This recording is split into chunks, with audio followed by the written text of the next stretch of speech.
Sir ನೋಡ್ರಿ, ಈಗ ಧ್ವಜವನ್ನ ಈ ರೀತಿ ಇಟ್ಕೋಬೇಕು. ಮೇಲ್ಗಡೆ ಯಾವ್ದಿದೆ ಸರ್? ಕೇಸರಿ ಇದೆ. ಇಲ್ಲಿ ಕಡಿಗೆ ಚಿಹ್ನೆ ಇದೆ.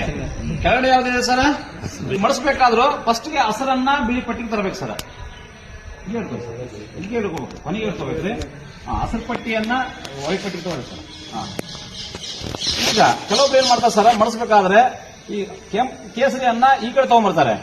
ಈ ಕಡೆ ತರಬಹುದು ತಪ್ಪು. ಬ್ಯಾಕ್ ಸೈಡ್ ಒಯ್ಬೇಕು ಸರ್, ಹಿಂದ್ಗಡೆ ಒಯ್ಬೇಕು.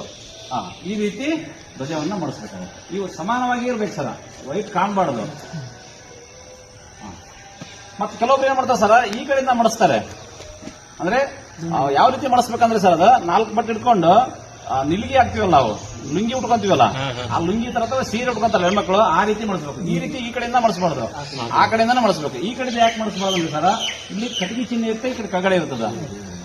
ಆ ಕಡೆ ಆಮೇಲೆ ಈ ಕಡೆಯಿಂದ ಮಾಡಿಸಿದ್ರೆ ಕಟ್ಟಕ್ಕೆ ಗಾವಾಗೋದಿಲ್ಲ. ಅದಕ್ಕಾಗಿ ಆ ಕಡೆಯಿಂದಾನೆ ಮಾಡಿಸ್ಬೇಕು. ಆ ಕಡೆಯಿಂದ ಮಾಡಿಸ್ಬೇಕು ಸರ್, ಹೈಟ್ ಇರ್ತದೆ ಸರ್.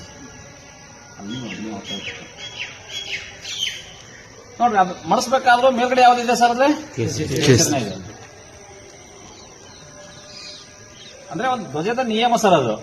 ಕೇಸರಿ ಮೇಲೆ ಬರ್ಬೇಕಾದ್ರೆ ಮೇಲಿನ ಧ್ವಜ ಇರ್ಬೇಕು, ಕೇಸರಿನೇ ಇರ್ಬೇಕಂತ.